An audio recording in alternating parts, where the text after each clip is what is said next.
Hi, I'm Rachel, and this is my September 2022 book haul. I am going to make this video short and sweet. The last time I made that statement, I made a 30-minute long AM reading video, so much for that. But in this case, I'm much more confident that I can get this checked off a bit quicker. I only have 3 books to share after all, so without any further ado, let's just get into it. The first book I have takes me way back to the beginning of the month, which feels like an entirely different time, when I went to the National Book Festival in DC, and I got a book bought and signed there. Anyway, I'll link to my BookFest video down below. But the book in question is Horse by Geraldine Brooks. This is a historical fiction novel which follows the life of an actual real-life racing horse, antebellum racing horse named Lexington, who was really well known in the day, and in fact his bones were preserved for years after through the Smithsonian for, I guess, more than years, like decades after.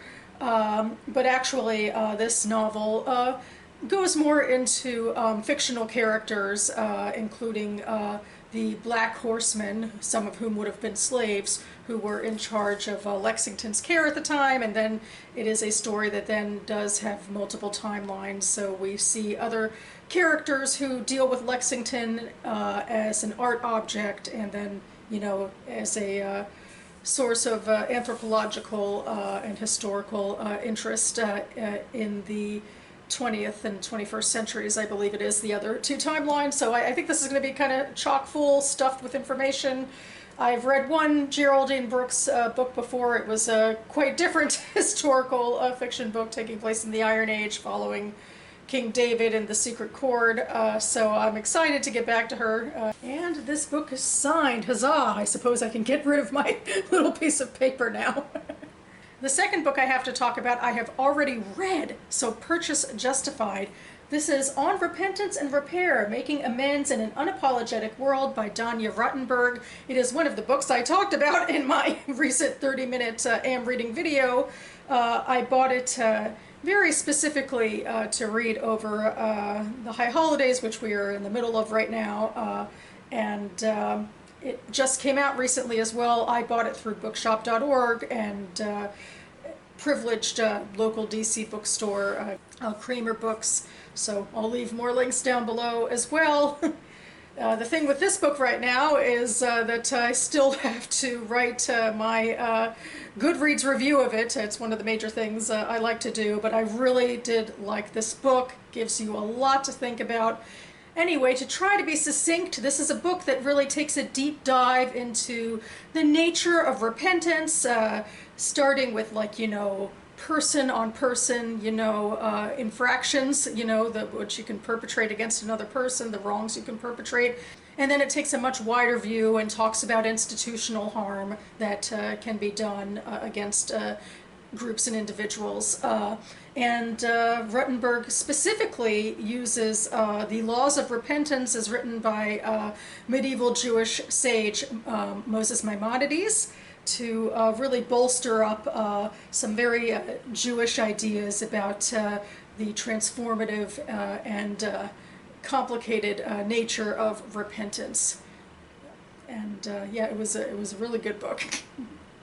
And finally, perhaps just in time, because it seems my battery is sick of me as well, maybe after my recent 30-minute video, I have The Vanished Birds by Simon Jimenez. This book I put on a SFF reading list that I thought up last year, in fact. So I'm excited to have this book in my possession, so I will link to that blog post down below. But anyway, I think in this case I'll read from the flap. I tend to do that for at least one book haul book. So anyway, Nia Amani is a woman out of place and outside of time. Decades of travel through the stars are condensed into mere months for her, though the years continue to march steadily onward for everyone she has ever known. Her friends and lovers have aged past her. All she has left is work. Alone and adrift, she lives only for the next paycheck, until the day she meets a mysterious boy fallen from the sky. A boy broken by his past. The scarred child does not speak. His only form of communication, the beautiful and haunting music he plays on an old wooden flute. Captured by his songs and their strange, immediate connection, Nia decides to take the boy in. And over years of starlit travel, these two outsiders discover in each other the things that they lack. For him, a home, a place of love and safety. For her, an anchor to the world outside herself. For both of them, a family. But Nia is not the only one who wants the boy. The past hungers for him, and when it catches up, it threatens to tear their makeshift family apart. So yeah, this is science fiction, spacefaring stuff that I love, but it's much quieter, more introspective sort of novel, I believe, about sort of the nature of humanity and connection to one another. The musical element is kind of reminding me of Emily St. John Mandel's latest, Sea of Tranquility.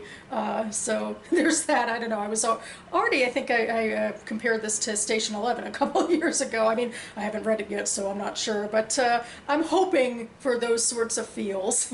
Also, I bought this book through Pango Books, which is an app that you can download in order to buy and sell books. Although, unfortunately, I think my taste is a little too unpopular, as it were. The novels, mostly, that I have are middling, and so I have my Pango Books account myself. That's all linked down below, but so far I haven't had any sales from it, so I feel like if I really want to offload these books, I'll have to ultimately try something new. But for now, I figured, why not try this option? I don't know, it was kind of cathartic even to make my Pango Books page as I was otherwise dealing with my ailing cat who had terminal cancer at the time. So there's that. And once I put up enough books for sale, I got some Pango Bucks so that I could go ahead and buy a book. And this was the one I found that I was the most interested in. So I'm excited to have it on my shelves. So that about covers it for me now. Adding to my list of links, I will leave Goodreads pages for these 3 books linked down below as well. We are nearing the tail end of the month, but I am hoping to squeeze one more video into September. If I can get my reading done in time, I have 2 Yochi Brandis books I want to review, somewhat in honor of Sci-Fi September month. They are fantastical, biblical inspired books with a lot of heavy Jewish themes, so I like making a Jewish SFF review video every September. So just got one more day to get that in. We'll see how I do with that, so stay tuned. In the meantime, thanks so much for watching, everyone, and I'll see you next time.